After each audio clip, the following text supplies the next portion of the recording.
아무튼 그래서 아이고, 왜 이러냐. 예.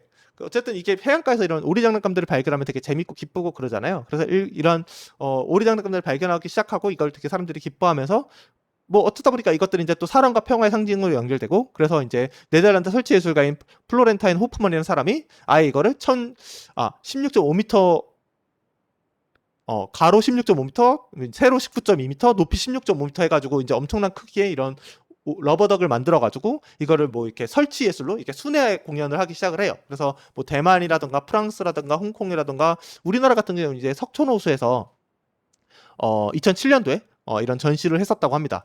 뭐 어쨌든 이렇게 평화와 사랑의 상징이 돼가지고 이렇게 전 나라를 이제 순회하면서 일종의 예술로서도 승화되기도 했죠. 근데 이제 실제로 이제 러버덕들을 보면은 요렇게 생겼다고 해요. 그래서 실제 얘네들이 이제 공장에서 막 만들어진 거고, 요 사람이 이제 뭐 이거 들고 이렇게 미소 짓고 포즈 잡고 있는데, 이 사람이 앞에서 말씀드린 그 해류학자예요. 그러니까 이 러버덕들이 움직이는 경로를 보고서 얘네들이 이렇게 움직인 걸 보니까 해류가 이렇게 흐른다라는 걸 뭐 이렇게 연구한 그런 사람이에요. 어쨌든 이 러버덕에서 최고 수혜자 중 한 명이라고 볼 수 있겠죠. 근데 뭐 어쨌든 이런 걸로 이제 이런 해류도 조사하고 뭐 이렇게 했는데, 실제 러버덕들 발견된 거 보면은 이렇게 생겼다고 해요. 그러니까 뭐 우리가 러버덕 하면 앞에 뭐 설치된 것들만 봐도 되게 귀엽고 예쁘고 이런데, 실제로 이렇게 보면은 약간 뜯어지고 태양을 오래 받아서 색도 바라고 찌그러지고 엄청나게 더러운 것도 많이 묻고 약간 이런 모습이죠.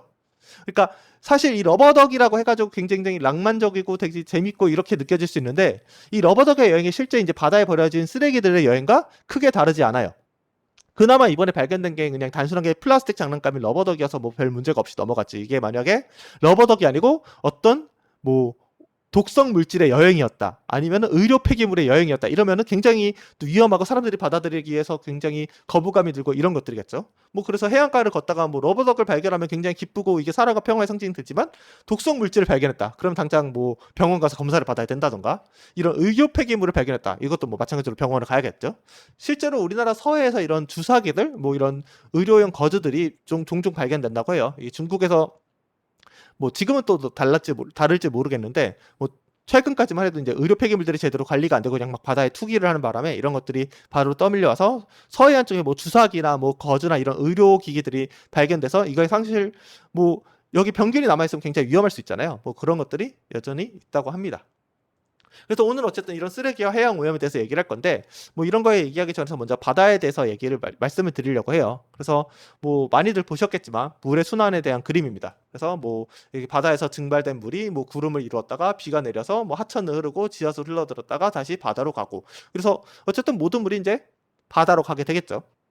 그래서 어떻게 보면은 이렇게 이제 물은 계속 순환한다고 되어 있는데, 우리가 액체인 물의 관점에서 보면은 비가 내리는 순간 액체의 물이 생기기 시작을 해요. 그래서 얘가 흘러서 뭐 여기서도 물론 증발이 되지만 바다까지 흘러간 다음에 바다에서 또 증발이 돼서 이제 수증기가 되니까 액체로서의 물은 사라지게 되죠. 그러니까 물은 순환하지만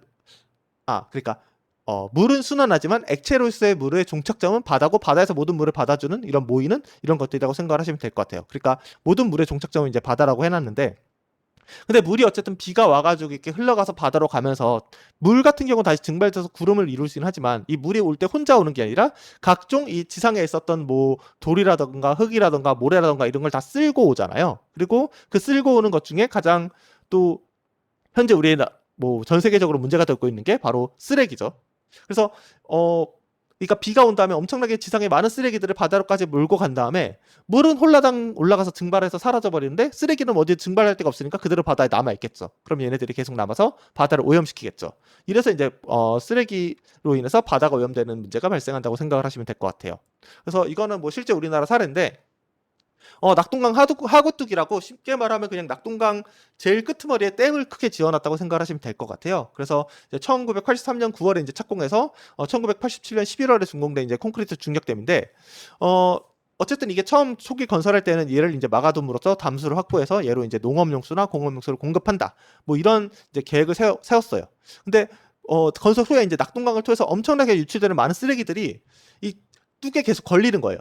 그래서 지금은 그 수질 오염으로 인해서 뭐 각종 용수를 공급하는 그런 용도로는 거의 사용되지 못하고, 그냥 뭔가 바다로 나가기 전에 쓰레기를 한번 걸러주는 약간 그런 일종의 방어막 같은 역할만 하고 있다고 해요. 그래서 2003년부터 2007년까지 매년 여기 하구뚝에 걸린 쓰레기 약 770에서 1750톤 정도의 쓰레기를 이제 매년 수거 중이라고 하고요.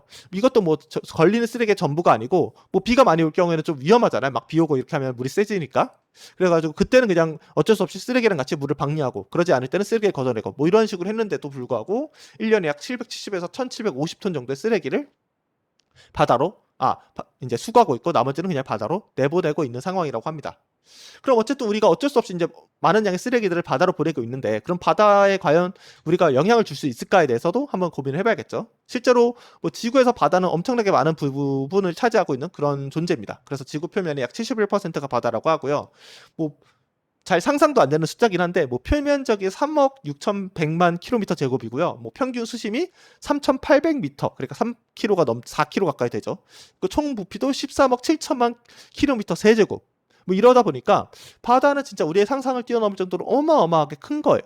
이렇게 바다가 어마어마하게 크다 보니까 과연 인간이 여기다 뭐 쓰레기를 던진다고 해서 영향을 줄 수 있을까? 바다에 뭐 뭔가 특별한 문제를 일으킬 수 있을까? 바다가는 뭐 우리가 아무리 쓰레기를 던져도 뭐 다 받아줄 수 있고 뭐 항상 그대로 유지되지 않을까라고 이렇게 우리가 상상을 할 수 있죠.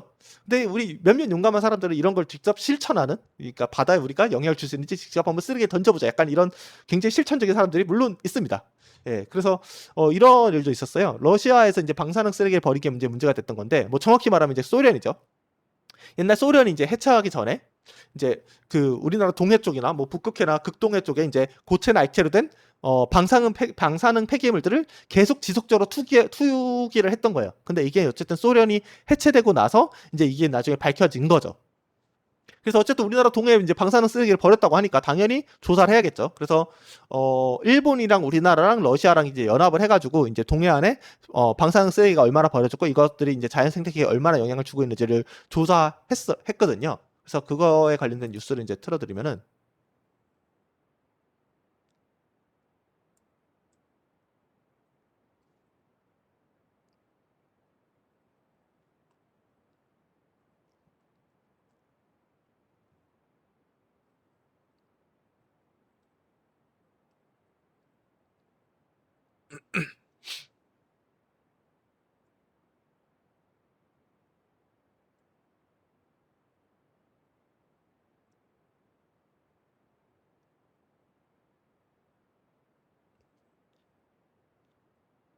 네, 일단 뭐 여기까지 한번 볼게요. 그러니까 결론은 뭐냐면요. 여기 어쨌든 엄청난 양의 방사능 쓰레기를 투기했거든요. 그 안에는 뭐 핵 잠수함 원자로 2개가 이제 포함되어 있다고 하니까 엄청나게 많은 방사능을 뿜뿜하고 있는 그런 아이들이겠죠. 근데 어쨌든 그런 상태임에도 불구하고 우리가 바다에서 그 방사능 농도를 조사했을 때 자연 상태는 다를 바가 없었다. 그러니까 거의 아예 영향이 거의 없는 수준이다라고 이렇게 발표를 하는 거예요. 이제 공동조사 결과. 그러니까 실제로 바다가 엄청나게 크다 보니까 이제 방사능이 아예 검출이 안 되는 거죠. 뭐 동해면은 어쨌든 뭐 태평양에 이런 다른 곳에 있는 바다에 비해서 비교적 작은 바다임에도 불구하고, 뭐 물론 동해 심해 요런 생물들이 살고 있다고 해서 이게 뭐 방사능 영향일지 아닐지 모르겠지만, 어쨌든 그 바다에 엄청나게 많은 방사능 쓰레기를 버렸음에도 불구하고 그 아무런 영향이 없을 정도로 바다가 어마어마하게 크고 이렇게 쓰레기를 굉장히 많이 받아줄 수 있는 그런 존재였던 거는 뭐 사실이냐 거짓이냐를 따지면은 뭐 사실이라고 볼 수 있을 것 같아요. 뭐 당연히 옛날부터 이런 생각을 했기 때문에 많은 사람들이 옛날부터 해양에 이제 엄청나게 많은 쓰레기를 버리기 시작을 합니다. 그래서 이거는 뭐 뉴욕 사례인데, 19세기 뉴욕 같은 경우에는 거리 위생 시스템이 아직 갖춰지기 전이에요. 그래서 이제 거리에 엄청나게 쓰레기가 뭐 많이 있을 뿐더러 이때는 주요 교통수단이 뭐 차가 아니라 말이다 보니까 말의 배설물이나 이런 거는 물론이고 말의 시체까지도 이렇게 거리에 막 버려져 있었다고 해요. 어쨌든 이렇게 엄청나게 쓰레기가 많으니까 이런 쓰레기를 모아서 치워야 되잖아요. 뭐 평소에는 이제 비가 오면 그냥 하수구 따라서 이제 바다로 많이 유출되기도 하고, 또 이런 쓰레기를 이제 치우려고 뭐 매립지를 건설하기도 했지만 상당히 많은 부분의 쓰레기들이 그냥 이렇게 마차에 실어서 바다에 갖다 버려지는 식으로 처리됐었다고 해요.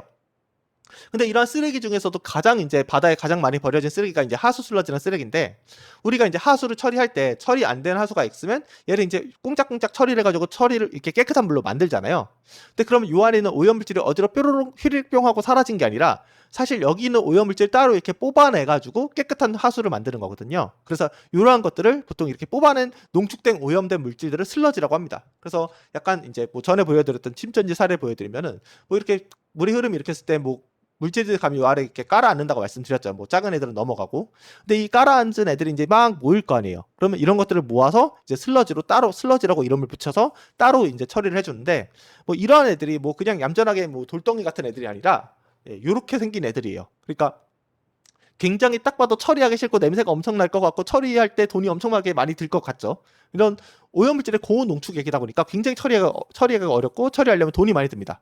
그래서 차라리 바다에 그냥 던져버리는 그런 선택을 굉장히 옛날부터 비교적 최근까지 계속 해왔죠. 실제로 얘를 처리하는 것에 비해서 이제 바다에 그냥 갖다 버릴 경우에 이제 비용이 10분의 1로 줄어든다고 해요. 그래서 뉴욕시 같은 경우도 이제 엄청나게 많은 하수 슬러지를 투기를 하는데 처음에는 1번에 투기를 합니다. 1번에 막 투기를 하다가 이것이 이제 뭐 꽉 차버리고 너무 이게 가깝다, 이게 너무 오염이 심하다 그래가지고 2번에 버리기 시작하고요. 2번도 이제 너무 뭐 가깝고 이제 너무 꽉 찬다 그러니까 이제 3번에 버리기 시작을 합니다. 뭐 이런 식으로 이제 하수 슬러지를 그냥 투기하는 위치만 바꿔왔을 뿐 점점 더 멀리 먼 곳에 버리자, 약간 이런 식으로 이제 진행을 했었죠. 뭐 근데 어쨌든 이게 이제 국제협약적으로 이제 완전히 금지가 됩니다. 우리나라도 마찬가지인데 우리나라도 계속 이제 하수 슬러지를 비롯해서 뭐 건설 폐기물들 뭐 각종 화학 약품들 이런 것들을 엄청나게 바다로 많이 버렸어요. 그러다가 이제 어쨌든 국제협약에서 이제 그게 금지되고 나서 우리나라도 이제 서서히 하나씩 금지를 하는데 일단 2002년도에 이제 폐산이랑 폐알칼리 이제 이런 화학 물질들이 투기가 금지가 되고요. 그다음에 2006년도에 하수도 준설 물질과 건설공사 슬러지 같은 것들이 이제 투기가 금지가 됩니다. 그리고 2007년도에 이제 정수장 슬러지가 투기가 금지가 되고 2012년도에 이제 가축 분뇨랑 하수 슬러지가 투기가 금지가 됩니다. 실제로 우리나라에서도 이런 투기하는 투기장이라 그래야 되나? 이런 약간 쓰레기장 같은 것들이 이렇게 여기 이렇게 세 군데가 있었다고 해요. 근데 이런 것들이 이제 결과적으로 금지가 된 거죠. 그다음에 2014년도에 이제 쓰레기 해양 투기 전면 금지를 하려고 했지만 뭐 각계각층의 반대와 우리 이러면 죽는다, 다 못 산다, 뭐 이런 준비가 들됐다, 뭐 이런 반대로 인해서 2년 유예가 돼가지고 결국 2016년도에 드디어 이제 쓰레기의 해양 투기가 전면적으로 금지가 됩니다. 그래서 OECD 국가들 중에서는 이제 폐기물 해양 투기를 금지한 이제 마지막 나라가 됐다고 하고요. 근데 그럼에도 불구하고 여전히 섬지방 같은 경우에는 마땅히 쓰레기를 버릴 데가 없기 때문에 뭐 태우거나 아니면 그냥 해양 투기 비슷하게 이제 바다에 갖다 버리는 식으로 처리를 하고 있다고 해요. 어쨌든 엄청나게 많은 양의 쓰레기가 이제 바다로 가는데 이 바다로 간 쓰레기들을 그러면 어떤 또 상황에 맞닥뜨리냐를 이제 살펴드리면은 이제 한 세 가지 종류가 있다고 제가 이제 가져왔는데 첫 번째는 이제 유기물들, 이런 것들이 이제 미생물들이 먹을 수 있죠. 그래서 보통 이런 유기물들은 이제 가서 이제 바다에 사는 미생물들이 이제 밥으로 먹어서 알아서 분해가 됩니다. 그 다음 애들은 약간 돌덩이나 쇳덩이 같은 애들, 무거운 애들.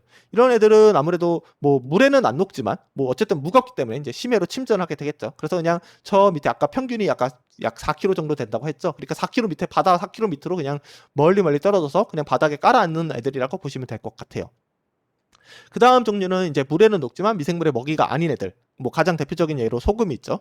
뭐 이런 애들은 그냥 처음에 이제 막 물에 녹습니다. 처음에 그냥 바다로 갔을 때 물에 녹는데 더 이상 물에 녹지 않으면 얘가 이제 더 이상 뭐 고체로 있을 거 아니에요. 뭐 예를 들어 소금 같은 경우도 이제 바다로 가면 이제 녹다가 이제 바닷물에 더 이상 녹을 수 없으면 얘가 고체로 돼 있잖아요. 그럼 얘는 어쨌든 고체니까 심해로 그대로 침전해서 또 바다 바닥 밑으로 이제 깔아앉게 돼요. 그래서 뭐 바닷물의 소금 농도가 뭐 일정한 이유가 뭐 다른 게 아니고 그냥 소금이 녹을 수 있을 만큼 녹은 거예요. 그래서 계속 그 지표면에 있던 소금기 성분들이 이제 그 하천이나 비나 뭐 지하수나 이런 걸 통해서 이제 바다로 가고 계속 바다에 가면 얘가 이제 녹겠죠, 바다에. 어쨌든 계속 얘가 이제 되게 지구의 탄생 때부터 녹다가 이제 더 이상 소금이 이제 더 이상 녹을 수 없을 정도로 바다에 녹아 있다고 생각을 하시면 돼요. 그래서 바닷물의 소금 농도가 일정하게 된 겁니다. 어쨌든 우리가 뭐 문명이 발전하기 전에 그냥 자연 상태에서는 이렇게 한 세 가지 종류의 이제 바다로 간 쓰레기들이 이러한 과정을 거쳐서 이제 뭐 바다에서 이제 처리가 된 거죠. 어쨌든 뭐 미생물에 의해서 분해가 됐던가 아니면 심해로 침전했던가 이런 식으로 처리가 됐는데 인간이 본격적으로 활동을 하면서 새로운 유형의 쓰레기가 등장하기 시작합니다. 이 쓰레기는 이제 물에도 안 녹고 미생물의 먹이도 아니에요. 그럼 일반적으로 이제 기존에는 물에 안 녹고 미생물의 먹이가 아니면 이제 바다로 깔아앉아가지고 저 심해 밑으로 바닥으로 가야 되는데 얘는 심지어 물에 떠요. 물에 이제 뜨다 보니까 이제 계속 우리 눈에 보이는 거죠. 이제 이런 것도 이제 플라스틱입니다. 그래서 뭐 플라스틱의 발명이 굉장히 큰 사건 중 하나라고 하잖아요. 그래서 뭐 과거를 이제 석기 시대, 뭐 청동기 시대, 철기 시대라고 했으면 뭐 현대는 플라스틱 시대다라고 얘기할 정도로 플라스틱이 굉장히 많이 쓰이고 있는데, 이게 이제 1930년대 석유화학 제품이 이제 많이 나오면서 본격적으로 사용하고 그러면서 이제 퍼지기 시작한 그런 제품들이에요. 그래서 이런 것들은 뭐 천연 재료에 비해서 이제 값싸게 구할 수 있고, 뭐 모양이나 색상이나 무게나 강도 등을 이제 쉽게 조절할 수 있다는 장점이 있어서 연간 한 2억 톤의 플라스틱 제품이 생산되고 있다고 하죠. 그래서 어쨌든 플라스틱의 뭐 장점을 살펴보면은 화학적으로 이제 천연 소재를 대체합니다. 예를 들어서 우리가 뭐 옛날에 고무 같은 거 얻으려면 이제 막 그 나무 수액을 막 채취해서 이렇게 나무에 막 칼집 내가지고 그 수액을 모아서 그걸로 막 만들고 그랬잖아요. 근데 플라스틱이 등장하면서 이런 것들을 화학적으로 어떻게 꽁짝꽁짝 해가지고 굳이 나무에 우리가 상처 내지 않아도 그거랑 비슷한 물질을 만들 수 있게 된 거죠. 이런 식으로 천연 소재를 대체한다는 그런 장점이 있고요. 또 부식이 강하고 분해가 잘 되지 않기 때문에 되게 튼튼하게 오래 쓸 수 있다는 그런 장점이 있습니다. 근데 아무래도 플라스틱이 장점이 있으면 단점이 있겠죠. 근데 이게 단점이 다른 게 아니고, 플라스틱을 쓸 때는 이제 화학적으로 천연소재를 대체하고 부식에 강하고 분해가 되지 않은 게 하나하나가 다 장점이 되는데, 우리가 플라스틱을 이제 다 쓰고 버리는 입장이 되면은 요 장점 하나하나가 다 단점이 됩니다. 아무래도 화학적으로 천연소재에 대체하다 보니까 얘를 이제 버릴 때는 소각을 하자니 독성 물질이 나와요. 막 이렇게 막 태워서 없애려고 하면 막 다이옥신 뭐 이런 뭐 발암 물질들이 막 나와서 환경을 오염시키고 사람들의 건강을 해치는 약간 이런 문제들이 발생을 합니다. 그래서 어쨌든 얘를 그러면 소각은 안 되고, 그래서 매립해서 썩을 때까지 기다리자라고 해서 매립을 하게 되면은 얘가 부식에도 강하고 분해도 잘 되지 않다 보니까 매립해도 썩지가 않고 생물학적으로 분해가 안 돼요. 그러니까 본격적으로 이제 썩지 않는 쓰레기가 탄생했다고 보시면 되겠죠. 어쨌든 이제 우리가 최초의 플라스틱을 하면은 이제 알렉산더 파크스가 만든 이제 파크신이라는 거에 이제 최초의 플라스틱이라고 하는데, 이 사람이 그래서 이제 플라스틱의 아버지라고 불리는 그런 사람이에요. 근데 이 사람이 이제 플라스틱을 발명하게 된 계기가 딴 게 아니고, 이 사람은 당시에 굉장한 당구 마니아였다고 해요. 그러니까 당구를 엄청나게 좋아하는 사람인데, 당시에는 당구가 굉장히 귀족 스포츠고 굉장히 비싼 스포츠였던 게, 그 당구 공이 지금은 이제 플라스틱으로 만드는데 당시에는 이런 소재가 없으니까 코끼리 상아를 깎아서 당구공을 만들었다고 합니다. 그러니까 당연히 엄청나게 가격이 비쌌겠죠. 근데 이 사람이 워낙 당구를 좋아하고 당구가 좀 대중화됐으면 좋겠다라고 생각을 하니까, 이 당구공을 상아가 아니고 좀 다른 물질로 대체할 수 있지 않을까 해가지고 연구해서 만든 게 파크신이라는 플라스틱이라고 해요. 그래서 이거를 이제 1862년 영국 박람회 때서 이제 성부에서 동메달 수상을 하고, 이제 이거를 바탕으로 이제 본격적으로 사업을 하려고 했는데, 이제 아무래도 제품이 이제 초창기다 보니까 이제 별로 제품 품질이 좋지 않아서 잘 부서지기도 하고, 실제로 이제 공장이 불타기도 하고 해가지고 사업적으로는 별로 성공하지 않았다고 해요. 어쨌든 이때는 천연 재료랑 인공 재료를 혼합하는 형식으로 이런 상아를 대체할 수 있는 당구공을 쓸 수 있는 이런 파크신을 만들었다고 합니다. 근데 어쨌든 이 사람은 사업적으로 성공하지 못했는데, 그 이후에 이제 그 미국에서 이제 셀룰로이드라는 걸 만들었어요. 미국 사람이. 그래서 이걸 굉장히 상업적으로 성공하면서 그때부터 플라스틱이 엄청나게 퍼져나가기 시작했죠. 그래서 이 셀룰로이드가 이제 옛날 필름 카메라 같은데 이제 필름으로 많이 쓰이거나, 아니면은 뭐 기타 치시는 분들은 뭐 이걸 보셨을 텐데 이게 피크라고 그러나요? 어쨌든 기타줄 튕기는 그런 거를 만드는데 이제 셀룰로이드가 지금까지 쓰이고 있고요. 그 다음에 나온 게 이제 베이클라이트라고 이제 최초의 합성수지라고 하는데, 요런 사람이 만든 겁니다. 그래서 이거 같은 경우는 이 셀룰로이드까지는 이제 천연 소재랑 인공 재료를 이제 소재를 합쳐가지고 만들었으면은, 베이클라이트부터는 아예 처음부터 이제 그 인공적으로 만든 그런 소재로만 섞어서 만든 플라스틱이라고 보시면 될 것 같아요. 그리고 현대 와서 이제 가장 많이 쓰이는 뭐 플라스틱이 이제 뭐 이런 비닐봉지라고 우리 흔히 얘기하는 폴리에틸렌, 이제 포장재로 많이 사용하는 거고요. 그다음에 나일론 같은 경우도 이제 요즘 뭐 여자분들 이제 스타킹들에 많이 쓰이죠. 그래서 원래는 이게 이제 뭐 군수 용품이었어요. 그래서 낙하산 만드는 재료였는데 이제 이게 대중화되면서 이제 스타킹 만드는 원료로 이제 쓰이게 됐죠. 어쨌든 보통 이런 플라스틱이 이제 대중화된 계기 중 하나는 이제 전쟁 시 굴주 물자로 사용하던 게 이제 전쟁이 끝나고 나서 일반 사람들에게 보급되기 시작하면서 플라스틱이 더 많이 퍼졌다고 생각하시면 될 것 같아요. 더군다나 이 플라스틱의 발전과 더불어서 일회용품이 등장을 하기 시작합니다. 그래서 요게 이제 그 1955년 8월에 이제 라이프지라는 잡지의 이제 기사인데, 뭐 보시면 약간 그냥 사진만 보면 약간 미친 사람들 같아. 엄청나게 뭐 공중으로 쓰레기를 갖다 버려버리는. 근데 어쨌든 이 기사 내용은 뭐냐면요.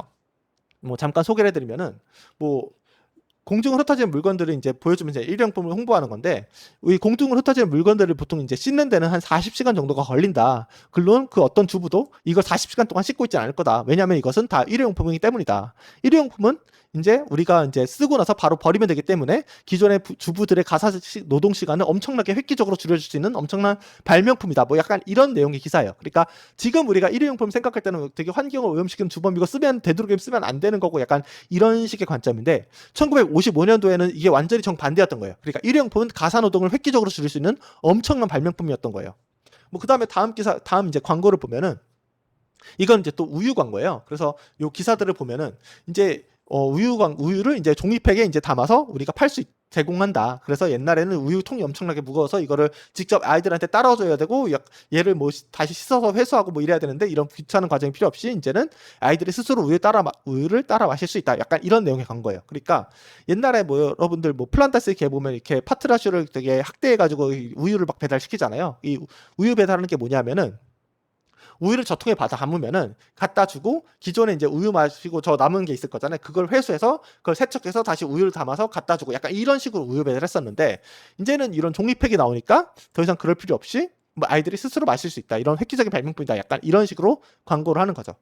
그다음에 다음 광고인데 이거는 종이컵 광고예요. 그래서 옛날에 이제 애들이 뭐 뛰고 돌고 오면은 그 뭐 애들 뭐 마실 거 주고 이러면은 엄청나게 설거지가 많은데 이렇게 뭐 일회용 종이컵을 쓰면은 이런 모든 일들을 하는데 걸리는 시간들을 절약할 수 있다. 약간 이런 일회용품 광고라고 보시면 됩니다. 그러니까 지금의 관점과는 달리 1950년대, 60년대 이때는 가사노동을 획기적으로 줄여줄 수 있는 제품으로서 이제 일회용품이 엄청나게 광고가 됐던 거죠. 특히 이제 당시의 상황도 이제 뭐 이런 일회용품의 사용을 이제 적극적으로 권장하는 분위기가 됐는데 그 원인 중 하나가 이제 대공황이에요. 그래서 1929년에 이제 미국을 시작으로 해서 전 세계 이제 경제기가 퍼진 거라고 이제 저번에 말씀드렸죠. 그래서 기업들 줄줄 도산하고 그래서 실업률 한 30%까지 오르고 그래서 이러한 거에 대한 대책으로 이제 뭐 이렇게 실업자가 많은 거를 일할 수 있는 이런 뉴딜 정책, 그래서 이런 후보댐을 짓는다던가 뭐 이런 식의 일을 많이 했다고 그때 말씀드렸죠. 근데 이런 것과 더불어서 이런 경제 위기를 극복할 수 있는 방안 중 하나로 이제 일회용품 사용을 적극적으로 권장을 합니다. 그래서 일회용품 사업을 통해서 이제 대공황을 극복하자고 광고를 하는데 뭐 비슷한 예로 우리나라에서도 이제 뭐 IMF가 90년대 후반에 터졌잖아요. 그때 이제 막 사람들이 아꼈을 때 하면서 뭐 이렇게 허리띠를 졸라매면 막 이게 숨 막혀 죽는다. 그러니까 똑똑한 소비를 통해서 경제를 살리자. 뭐 이런 식으로 공익 광고를 하기도 했었죠. 뭐 당대 최고의 개그 우먼이었던 이제 이경실 씨가 나와서 이런 광고도 했었는데 이거에 대해서 조금만 더 설명을 드리면은 뭐 저번에 말씀드렸듯이 이제 뭐 이렇게 기업이 망하고 사람들이 이제 실직을 하게 되니까 정부가 이 사람들에게 일거리를 통해서 직접적으로 이제 뉴딜 정책을 통해서 돈을 줘가지고 이 사람들이 이제 고용을 하죠. 이렇게 고용한 상태에서 일회용품을 사용하지 않는 경우에는 당연히 우리가 한 번 사면 오래 쓰니까 뭐 그릇 한 번 산 다음에 한 뭐 10년 쓰면 되니까 굉장히 소비가 적겠죠. 이 소비가 적으니까 당연히 임금으로 나가는 돈도 적겠죠. 그러니까 이 경제가 회복되는 속도가 느린 거예요. 그래서 일회용품을 이제 대신에 사용할 경우에는 사고 버리고 해야 되니까 당연히 소비가 엄청나게 늘겠죠. 소비가 엄청나게 되니까 기업에서 줄 수 있는 임금이 엄청나게 늘겠죠. 그러다 보니까 실업률도 금방 회복되고 경제도 빨리 회복되고 이렇겠죠. 이렇기 때문에 이제 일회용품을 적극적으로 사용을 권장했던 거예요. 다음으로 이제 전쟁 후 상황도 세계 2차 대전 이후의 상황도 이제 이런 뭐 일회용품을 사용을 뭐 권장하고 약간 결과적으로 쓰레기가 증가되는 그런 원인을 제공하게 되는데 세계 2차 대전 당시에 뭐 탱크 이런 것들을 이렇게 엄청나게 뽑아냈어야 했잖아요. 그러니까 자연스럽게 공장으로 확장되고 대량 생산 체제가 만들어졌겠죠. 근데 전쟁이 끝난 다음에 이제 국내 뭐 이렇게 뭐 무기나 이런 걸 더 이상 팔 시장은 없고 정부 수주도 더 이상 없으니까 이런 공장을 뭐 근데 문 닫을 수는 없으니까 이러한 대량 생산 체제나 확장된 공장이 그대로 소비재로 이렇게 옮겨가는 거예요. 그래서 원래는 군수물자였던 이제 플라스틱이 이제 소비재 원료로 활용되게 되고요. 그래서 가장 대표적인 게 이제 훌라후프인데 당시에 군수업자 중 한 명이 이제 전쟁이 계속되니까 나는 떼돈을 벌어보겠다 해야 돼가지고 생각을 하고 이제 플라스틱 원료를 엄청나게 이제 공장에 미리 사놨대요. 근데 전쟁이 갑자기 그 핵폭탄 2발로 끝나버리니까 갑자기 이 원료는 사놨는데 더 이상 팔 데가 없으니까 엄청나게 손에 이제 많이 볼 위기잖아요. 그때 이 사람이 이제 플라스틱 원료로 뭘 만들 수 있을까 하다가 이 호주 쪽 원주민들이 갖고 노는 이 훌라후프라는 장난감을 보고 그래 이런 걸 한번 만들어 보자 해가지고 만든 게 훌라후프고 이걸 계기로 해서 엄청나게 이제 유행을 하게 됐다고 해요. 어쨌든 이렇게 엄청나게 많은 양의 대량 생산 체제 이런 것들이 물건을 값싼 가격으로 해내다 보니까 뭐 옛날엔 뭐 절약과 검소가 미덕이었으면 이제 풍요와 낭비의 시대로 이제 옮겨가게 된 거죠. 그리고 이와 더불어서 이제 유통망의 발달도 이런 플라스틱 일회용품 쓰레기를 이제 많이 늘려주게 된 계기가 되는데, 미국 전역으로 이제 고속도로가 건설되게 됩니다. 이 고속도로가 건설되니까 당연히 트럭으로 뭐 이제 물건을 실어 나르는 이런 일들이 많이 되겠죠. 근데 아무래도 포장재가 튼튼해하면서 가벼워야 되니까 이런 뭐 다양한 조건들을 만족시킬 수 있는 포장재가 뭐가 있을까 하다가 이제 우리가 흔히 말하는 이런 비닐봉지가 선택이 된 거죠. 그래서 이런 비닐봉지 폴리에틸렌 필름 같은 경우는 지금까지도 이제 가장 많이 생산되는 플라스틱 형태 중 하나고요. 뭐 지금까지도 이제 뭐 제품 포장이 많이 이용돼서 매년 뭐 8천만 톤의 폴리에틸렌이 생산돼서 이렇게 우리에게 공급되고 있다고 합니다. 어쨌든 이때 당시에는 일회용품이 굉장히 권장되고 또 굉장히 뭐 활용하는 게 당연하고 가상 노동을 줄일 수 있는 획기적인 발명품으로 이렇게 느껴졌는데, 지금 와서 이제 그런 일회용품은 사실 되게 환경 파괴 주범으로 이제 지목되고 있죠. 특히 플라스틱 일회용품 같은 경우는 아주 그냥 해양 오염을 시키는 주범으로서 이제 엄청나게 지목을 받고 있는데, 뭐 플라스틱 뭐 빨대나 컵이 뭐 이제 퇴출돼 가지고 막 종이 빨대 막 주고 뭐 이런다던가, 뭐 아니면은 뭐 홈쇼핑 3사에 뭐 플라스틱 폐기물 줄이기 위해서 뭐 환경부랑 홈쇼핑 3사가 뭐 자율 협약을 맺는다는 이런 일들도 있고요. 뭐 이런 것들이 우리나라뿐만 아니라 뭐 멕시코 같은 경우에서도 뭐 일회용 플라스틱 제품 아예 금지한다던가 뭐 이런 방식의 일들이 벌어지고 있다고 합니다.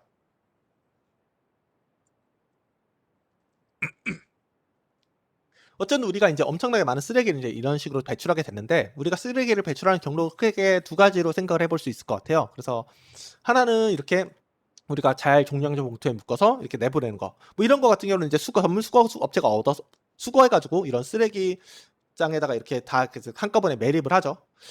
그런 반면에 약간 우리가 쓰레기를 뭐 아무데나 버리는 쓰레기 같은 경우도 있잖아요. 뭐 이렇게 길 가다 버려진 쓰레기던가 이런 것들. 뭐 이런 것들은 이제 이대로 뭐 방치가 돼서 비가 오면 쓸려 내려가서 뭐 하천이나 바다로 그냥 자연스럽게 빠져나가게 되겠죠. 그래서 이런 것들 어쨌든 잘 관리가 돼가지고 뭐 하천이나 바다로 빠져나갈 일 같은 게 없는데, 이런 것들은 제대로 관리가 안 되다 보니까 하천이나 바다를 오염시킬 가능성이 굉장히 높은 그런 쓰레기 배출 형태가 된다고 보시면 될 것 같아요. 그래서 이런 걸 좀 구분해서 이제 저무염원, 비저무염원이라고도 얘기를 하는데, 사실 이게 뭐 수질 오염 뭐 이런 거에서 나온 거예요. 그래서 저무염원이라고 하면은 그냥 우리가 쓰레기 배출되는 곳이 알아요. 쓰레기가 어디서 배출되는지 이제 손가락으로 딱 이렇게 찝어서 나타낼 수 있을 정도로, 여기 이렇게 나타낼 수 있을 정도로 이렇게 딱 한 포인트에서만 나오는 쓰레기들을 이제 저오염원이라고 합니다. 그래서 뭐 잠깐 정의를 읽어드리면은, 일정한 배출을 가진 오염원으로 이제 도시의 생활에서 뭐 산업에서 축산 폐수 뭐 이런 것들을 보통 저오염원이라고 합니다.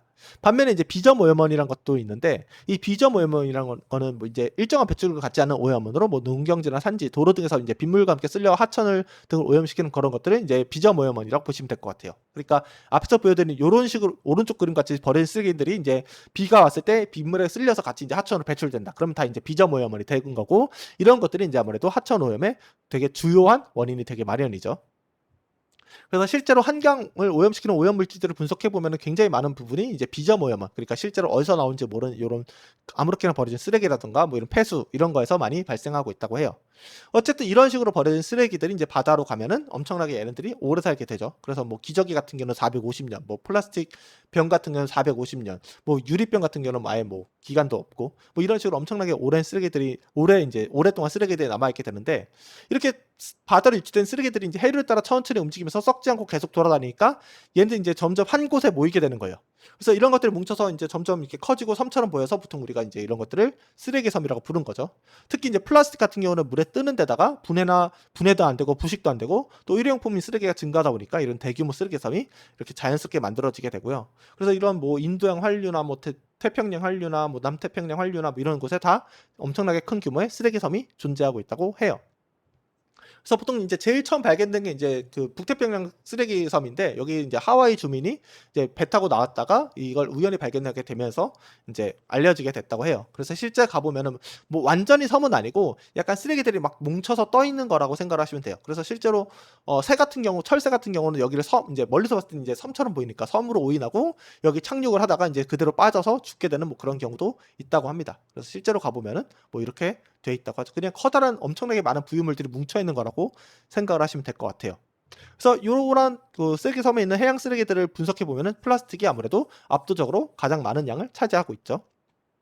그리고 이런 버려지는 플라스틱이 크게 이제 버려지게 되면 이제 1차 미세 플라스틱이랑 2차 미세 플라스틱으로 이제 나눠져서 이제 구분이 되는데, 1차 1차 미세 플라스틱 같은 경우는 처음부터 아주 작은 애들, 예를 들어 치약에 들어있는 애들이나 뭐 화장품에 들어있는 애들이나 뭐 이런 애들을 보통 1차 미세 플라스틱이라고 하고요.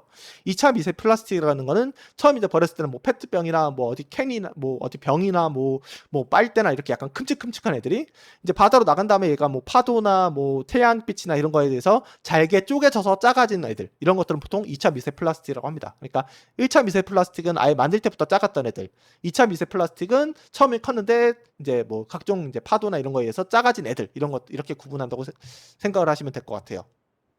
어쨌든 이런 플라스틱이 이제 바다로 나가서 가장 큰 문제가 이제 바다 생물들을 위협하는 문제겠죠. 그래서 바다로 흘러간 쓰레기 섬들이 그냥 그걸로 끝이 아니라 밧줄이나 그물이나 비닐봉지 같은 애들이 이제 비닐봉지 같은 우리에겐 별로 위험하지 않은 것들이 이제 바다 생물들에게는 이제 치명적일 수가 있는 거예요. 그래서 피해 종류가 보통 얽힘이나 섭취 뭐 이렇게 두 가지가 있다고 보통 얘기를 하는데, 뭐 얽힘 같은 경우는 뭐 유령업, 그러니까 고스트피싱이라고 불린다고도 합니다. 그래서 뭐 유령업이라고 하면은 보통 버려진 어망이나 밧줄이나 통발 같은 것들이 이제 원하지 않게 생물을 얽어서 이제 잡아 죽이는 것들을 보통 유령어업이라고 해요. 그래서 그냥 어부들이 이제 금을 이제 다 쓴 다음에 그냥 뭐 가져와서 버리기 귀찮으니까 그냥 바다에 버리면은 얘가 둥둥 떠다니면서 이제 물고기를 잡아서 엄청나게 많은 생물들을 뭐 죽이게 되는 거죠.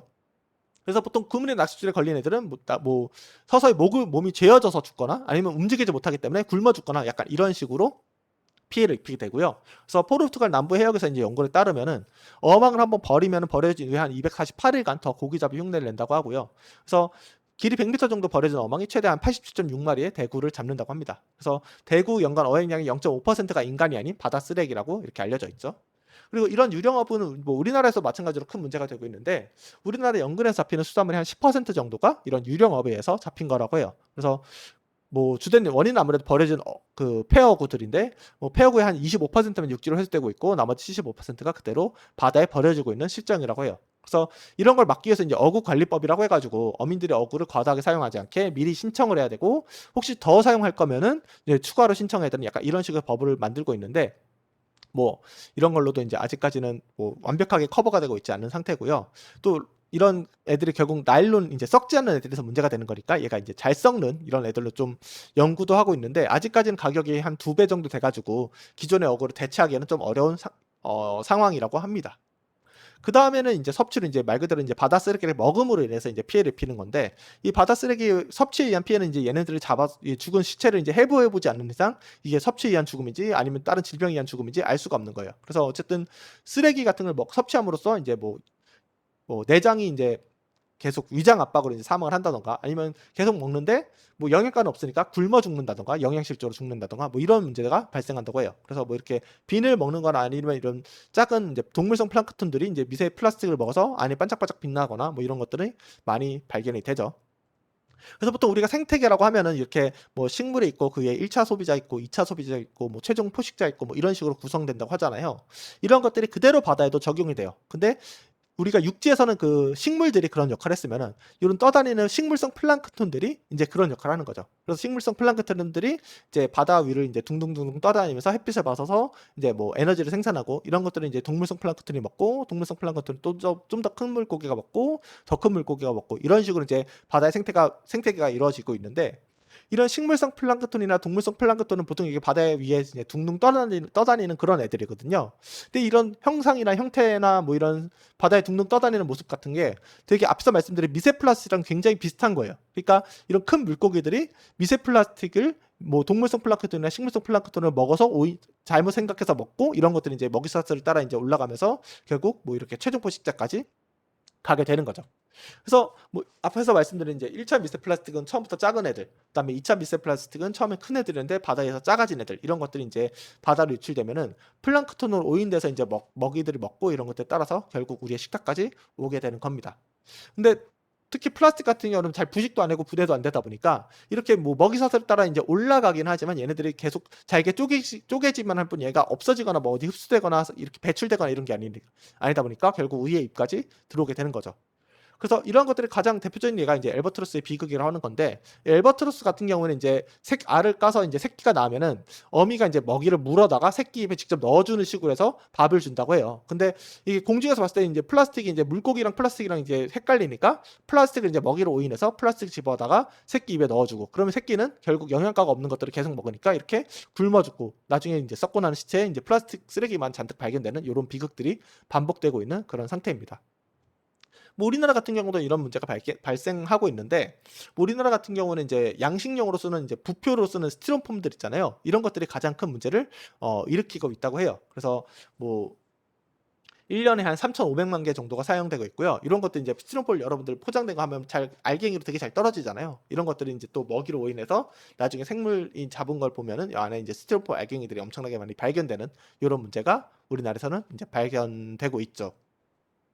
어쨌든 이런 쓰레기에 엄청나게 많이 배출되고 있으니까 이런 것들에 이제 대책도 많이 이제 세워주고 있는데, 뭐 다른 대책이 없습니다. 열심히 주워야죠. 그래서 쓰레기를 어 이제 많이 주워야 되는데, 사실 바다 쓰레기 문제가 뭐냐면은 우리가 그냥 이제 있는 거 길 가다가 이제 쓰레기 버려지면 그거 줍기는 되게 쉽잖아요. 근데 일단 이 쓰레기가 만약 물을 먹었다 이러면 굉장히 무거워지죠. 막 벌써부터 막 하기가 싫죠. 막 찝찝하고 손도 찝찝하고 막 하기가 싫어지죠. 그래서 바다로 한번 들어가기 시작하면 얘가 처리하는데 비용이 엄청나게 많이 늘어나기 시작을 합니다. 그나마 이런 해안가 이런 쓰레기는 그나마 나은데, 얘가 이제 바다 속에 들어가 있다 그러면은 막 잠수부들이 막 산소통 메고 들어가서 직접 쓰레기를 수거해야 돼요. 이것보다 더 깊다 그러면 이제 막 배 타고 나가서 이제 잠수부들이 들어가서 수거를 해야 되기도 하고요. 심지어 더 깊이 있으면 이런 중장비를 동원해서 쓰레기를 수거를 해야 됩니다. 그러니까 이 쓰레기가 육지에 있는 쓰레기랑 어마무시하게 다르게 비용이 엄청나게 많이 들기 시작을 하는 거예요. 그래서 매년 바다 쓰레기 수거에 한 100억 원 정도의 이제 이상의 예산이 소비되고 있다고 하고요. 또 이런 것들을 좀 활성화시키기 위해서 이제 조업중 인양 쓰레기 수매 사업이라고 하는데, 이건 뭐냐 하면은 옛날에 이제 어부들이 이제 그물을 이용해서 이제 바다 물고기 잡으러 이제 그물을 한 다음에 하다 보면 이제 쓰레기가 걸릴 수도 있잖아요. 그래서 쓰레기가 걸리면 옛날엔 재수없사고 다시 바다로 던졌는데, 이제 그 던지지 말고 얘를 이제 육지로 가져와서 수협에 제출하면은 그 무게만큼 돈을 줘요. 그래서 이런 거를 이제 조업중 인양 쓰레기 수매 사업이라고 하는데, 뭐 정부가 이제 바다 쓰레기 경감을 위해서 이제 진행하는 사업 중 하나인데, 이 사업을 이제 2007년 같은 경우는 한 해 약 49억 원 정도의 세금이 사용됐다고 해요. 근데 이 사업은 사실 좀 비판을 받고 있는 이유가 뭐냐면은, 바다에 버리는 쓰레기의 상당 부분 이제 쓰다 버린 폐구, 뭐 쓰다 버린 그물, 뭐 통발 뭐 이런 것들인데, 사실 그런 걸 버린 사람들이 사실 어민이잖아요. 그런 걸 그러니까 어민들이 쓰레기를 바다에 버린 다음에 그걸 다시 주워서 돈을 번다? 약간 내가 버리고 내가 다시 주워서 돈을 버는 이런 엄청난 창조 경제? 약간 이런 식으로 이제 비판을 받기도 하는 그런 사업입니다. 근데 마땅한 대안이 없으니까 이제 이렇게 하는 거죠. 어쨌든 그러면 이제 여기 태평양 한가운데 쓰레기 섬이 있다고 하니까 이걸 이제 치우면 되는 거 아니냐라고 얘기할 수 있는데, 이것도 사실 치우기가 굉장히 까다롭죠. 뭐 까다로운 이유가 한 3가지 정도 있는데, 첫 번째로는 얘가 정확히 어디 있는지 몰라요. 얘가 가만히 있는 게 아니라 쓰레기가 이제 해류의 흐름에 따라서 계속 이제 조금씩 움직이고 있거든요. 그러니까 이 그림으로 보면 여기서 여기서 이 정도로 움직인다고 볼 수도 있는데, 이게 실제 바다면 엄청나게 넓잖아요. 그러니까 실제 이 위치를 정확하게 찾기가 되게 어려운 거예요. 근데 이거 만약에 위치를 찾았다고 해도 어쨌든 얘가 우리가 쓰레기를 이제 주우러 가려면 배 타고 가서 쓰레기 줍고 다시 돌아오고 뭐 이런 작업을 해야 되는데, 이 배 타고 나가는 것 자체가 굉장히 많은 돈도 들고 또 에너지를 써야 되니까 뭐 이산화탄소 배출 문제도 있고, 그러니까 이걸 처리하는데 돈과 에너지가 엄청나게 많이 필요하다는 이런 문제도 있어요. 근데 이런 문제와 더불어서 이런 돈과 에너지를 누가 부담하느냐의 문제도 있는데, 예를 들어서 어떤 사건이 있었냐면요. 옛날에 동일본 대지진이라고 해가지고 엄청나게 큰 쓰나미가 이제 일본을 덮쳤잖아요. 근데 일본을 덮쳤던 쓰나미가 이제 다시 밀려나면서 일본에서 엄청난 양의 쓰레기를 이제 갖고 가겠죠. 그래서 이 엄청난 양의 쓰레기가 이제 바다로 흘러서 이제 흘러 들어가서 흘러 하와이에서 이게 발견됐거든요. 그리고 이 하와이까지 몰려온 쓰레기를 과연 일본이 처리하는 게 일본이 돈 내고 처리하는 게 맞느냐, 아니면 미국이 돈 내고 처리하는 게 맞느냐, 약간 이런 걸로 외교적 문제가 있었던 그런 적도 있거든요. 그러니까 이런 쓰레기 처리 비용을 누가 부담하느냐도 굉장히 큰 문제 중 하나라고 보시면 될 것 같아요. 뭐 근데 얘가 뭐 처리가 어렵다고 뭐 손 놓고 있을 수는 없으니까 뭐 이걸 처리하기 위한 노력들이 있는데, 뭐 가장 대표적이고 가장 유명한 게 이제 오션 클린업이라고 생각을 하시면 될 것 같아요. 그래서 이거 같은 경우는 그냥 간단히 생각하면 이렇게 그냥 바다에 엄청나게 큰 이렇게 가림막 같은 걸 펼쳐놓고 쓰레기가 걸리길 이제 약간 기다리거나, 아니면 배를 이용해서 얘를 끌고 가면서 쓰레기 수거하는 약간 이런 일종의 뭐 바다 쓰레기 처리 장치라고 생각하시면 될 것 같은데, 기존에는 이제 해류를 따라서 쓰레기가 움직이고 있으면 얘를 찾아러 다녀야 했으면은 이제 아예 이제 그물을 펼치고 해류에 수직으로 있어서 얘를 기다리고 있는 거죠. 그다음에 요 길이를 한 3m 정도로 내려 가지고 물은 밑으로 빠져나가고 쓰레기만 여기 걸리도록 하고 있고요. 얘를 V자로 만들어서 해류의 흐름에 따라서 얘가 자연스럽게 가운데에 모여서 이 가운데서 쓰레기를 처리할 수 있도록 하는 약간 그런 형태의 시설이라고 생각을 하시면 될 것 같아요. 그래서 뭐 요렇게 생겼고, 요렇게 이건 테스트하는 장면이에요. 그래서 이런 식으로 테스트를 해서 뭐 요런 장면들을 이렇게 모았죠. 그래서 이걸 처음 이제 한 사람이 이제 보얀 슬랙이라고 요 사람인데, 얘가 이제 10대 때 이거를 스쿠버 다이빙 하다가 이제 바다 쓰레기가 너무 많은 걸 발견하고 깜짝 놀라서 이걸 어떻게 하면 해결할 수 있을까 해서 이런 것들을 제안하고, 이런 것들을 이제 크라우드 펀딩을 했는데 한 400억 정도 돈이 모였다고 해요. 400억 원 정도. 그래서 그걸 기반으로 해서 이런 사업을 지금까지도 열심히 하고 있는 친구죠. 그래서 이게 이제 10대 때 이래 가지고 아마 지금 아직도 아마 20대 중반 정도 됐을 것 같아요, 나이가. 아직까지 굉장히 어린 친구인데 뭐 열심히 하고 있는 거죠. 근데 어쨌든 요런 것들은 이제 처음에 이제 초기 모델 같은 경우는 테스트를 했는데 2018년도에는 이제 뭐 태평양 청소에 실패했다 이런 기사가 떴죠. 그래서 이거 되게 부정적이고 뭐 이런 것도 많았는데, 이거 이제 버전업 해 가지고 시스템 002로 해 가지고 실제 이렇게 쓰레기를 수거해서 효과를 어느 정도 보았다고 해요. 그래서 뭐 이거는 실제 이제 두 번째 이제 버전인 002가 이제 하는 건데, 배 두 대가 이렇게 끌고 가면서 이제 바다 위에 이제 플라스틱을 여기다 수거해 가지고 얘를 이제 처리를 하는 거죠. 근데 아직까지는 이제 용량이 뭐 작아 가지고 이제 세 번째 버전에서는 용량을 좀 더 키워서 이제 태평양 쓰레기를 처리할 수 있을 정도로 한다고 해요. 그래서 잠깐 동영상 보여드릴게요.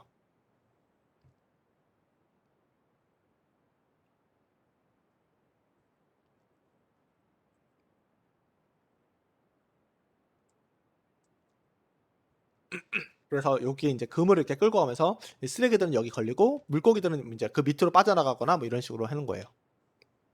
그리고 배 속도도 엄청나게 천천히 가게 해 가지고 물고기들이 빠져나갈 수 있는 시간을 충분히 주도록 하고 있습니다.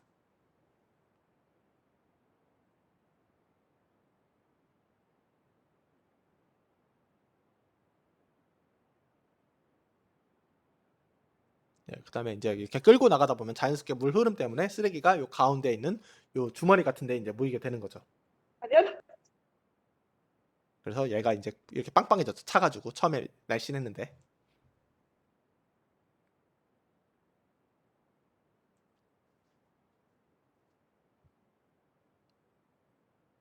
네, 처음엔 이렇게 날씬했던 애가 이렇게 쓰레기로 가득 차서 이렇게 부풀어 오른 거예요.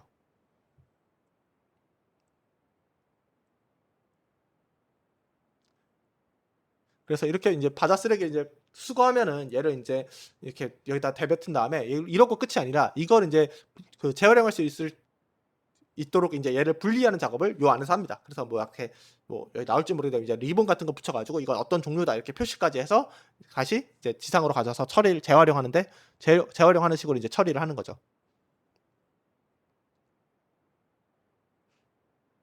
뭐 그래서 현재 바다 쓰레기가 요렇게까지 처리하는 여기까지 왔는데 아직 이 용량이 너무 작아서 이 용량을 키우는 작업을 해야 된다고 해요. 네. 그래서 오션 클린업이 열심히 일하고 있다, 우리를 위해서. 네. 그다음에 뭐 마지막으로 인제 기타 뭐 바다 쓰레기뿐만 아니라 기타 해양 오염 사례를 이제 보여드리면서 이제 수업을 마치려고 하는데, 뭐 하나는 인제 화학 약품에 의한 오염, 뭐 미나바타의 비극이라고 해 가지고, 이제 미나바타라고 인제 일본의 어업 마을인데 그 옆에 이제 공장이 있었거든요. 근데 그 공장에서 몰래 바닷가에다가 이제 수은을 갖다 버린 거죠. 근데 아무것도 모르는 주민들은 이제 거기 있는 물고기들을 인제 먹고 살았는데, 이 물고기들이 수은에 중독돼 있는 상태로 인제 우리가 잡아서 먹으니까 먹은 사람도 이제 자연스럽게 수은에 중독되게 된 거죠. 그로 인해서 인제 약간 신경학적 증후군을 보이면서 약간 이게 기형아를 출산한다든가 뭐 손이 꼬인다든가 뭐 이런 식의 약간 병들이 발생하게 되고요. 이걸 인제 요 마을 이름을 따서 미나바타 인제 수은에 의해서 중독돼서 나타나는 병을 이제 미나바타 병이라고 부르기도 합니다. 뭐 이런 것도 인제 바다로 인제 유독 물질이나 화학 약품들에 의해서 발생한 거죠. 뭐 이런 것들 우리나라에서도 인제 뭐 여러 뭐 종종 이제 문제 제기가 되고 있는데, 뭐 이런 해산물들 인제 먹으라고 하면서 인제 "중금속 걱정 없이 먹으세요."라고 하는데, 뭐 실제로 해산물 때문인지 모르겠지만 우리 체내 중금속이 미국인의 5배 정도가 있다고 하고, 뭐 수은 논란 생선 먹어야 하나 말아야 하나 뭐 이런 기사들이 종종 나오기도 하죠.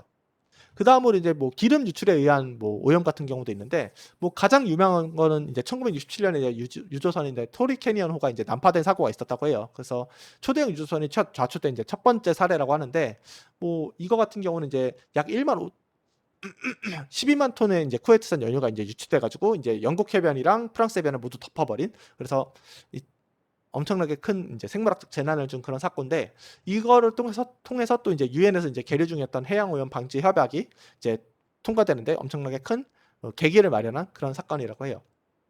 뭐 이러한 사건 비슷한 게 또 우리나라에도 있었죠. 그때 이제 2007년도에 이제 지금 좀 꽤 오래됐는데, 뭐 12월 7일에 이제 충남 태안군 앞바다에서 이제 해상 크레인이랑 유조선이 이제 충돌해가지고 엄청나게 많은 원유가 이제 태안 앞바다로 이제 유출되는 그런 사고가 있었죠. 그래서 뭐 당시에 이제 어장과 양식장에 한 960억 정도의 손해를 입히고, 뭐 각종 이제 사람들도 뭐 후유증이나 이런 알레르기성 비염 같은 거 겪게 돼서 뭐 이런 문제를 겪게 됐죠. 근데 뭐 여러분들은 아실지 모르겠지만 이때 이제 엄청나게 많은 자원봉사자들이 가서 이제 기름을 닦는 이런 봉사 활동을 했어요. 그래서 뭐 저도 한번 가서 이제 기름 열심히 닦았는데, 가면은 진짜 해안가에 가지 않았는데 그 되게 버스에서 내리는 순간 막 기름 냄새가 막 코를 찌르더라고요. 그래서 아무튼 열심히 닦고, 하루 동안 열심히 닦고 왔는데, 어쨌든 이런 노력을 통해서 이제 지금은 이제 많이 굉장히 깨끗해진 이런 상태를 보이고 있죠. 그 다음에 마지막으로 이제 서해페리오 사건이라고, 이거는 되게 갑자기 그게 생각이 안 나네, 이름이. 세월호 사건이 일어났을 때 그 되게 비슷한, 과거 비슷한 사례로 이제 많이 언급됐던 사건인데, 이거 같은 경우는 세월호 사건이랑 비슷하게 이제 배가 유람선이 침몰해가지고 승객 292명이 사망한 그런 엄청나게 큰 사건이었어요. 근데 이때 이제 원인을 이제 막 조사를 하잖아요. 근데 원인 조사 결과 이제 뭐 정원 초과나 뭐 과적 뭐 이런 문제도 있었는데, 주요 원인 중 하나가 이제 추진기 축에 감긴 나일론 로프였다고 해요. 그러니까 배 같은 경우 우리가 자전거 탈 때 자전거 느리게 가는 것보다 빨리 갈 때 균형 잡기가 좋잖아요. 근데 그거랑 배랑 마찬가지라서, 배가 이제 균형 잃고 넘어지려고 할 때 속도를 올리면 오히려 균형 잡기가 쉬워진다고 해요. 그래서 배가 이제 위험해서 쓰러지려고 할 때 이걸 빨리 돌려가지고, 그 스크루를 빨리 돌려가지고 속도를 내서 얘를 균형을 잡았어야 했는데, 이 나일론 로프가 여기 감겨 있으니까 이게 제대로 돌아가지 못해서 속도를 내지 못한 거예요. 그래서 이게 결국 이게 쓰러져서 좌초되고 엄청나게 큰 많은 분들이 돌아가게 한 그런 사건이죠. 근데 실제로 이제 우리나라 선박 사고의 한 10분의 1 정도가 이런 바다 쓰레기에서 이루어지고 있다고 하고요. 뭐 보고되지 않은 잔고장이 포함될 경우에는 더 심각할 것으로 예측하고 있다고 합니다. 특히 뭐 단순하게 배만 침몰되는 게 아니라, 일단 스쿠버 다이빙 하시는 분들 중에 이제 발에 로프가 감겨서 빠져나오지 못해가지고 돌아가시거나 뭐 이런 분들도 많이 있죠. 어쨌든 이런 바다 쓰레기에서 이런 대형 참사까지 날 수 있다는 것까지 알고 계시면 될 것 같습니다. 그래서 오늘 수업은 일단 여기서 마치려고 하고요. 네, 나가시기 전에 이제 마지막으로 출석 체크하고 수업을 마치도록 할 거니까 잠깐만 기다려 주세요. 네, 짜잔. 그래서 네, 요거 출석 체크만 하고 수업 마치도록 하겠습니다.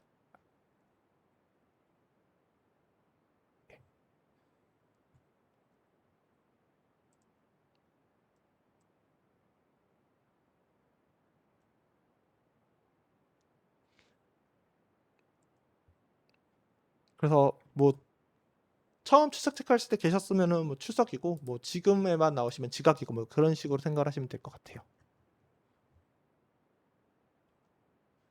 네, 출석 체크 다 했습니다. 여러분들 수업 들으시느라 고생하셨습니다. 네, 나가셔도 됩니다. 네, 수고했어요. 녹화도 중지해야지.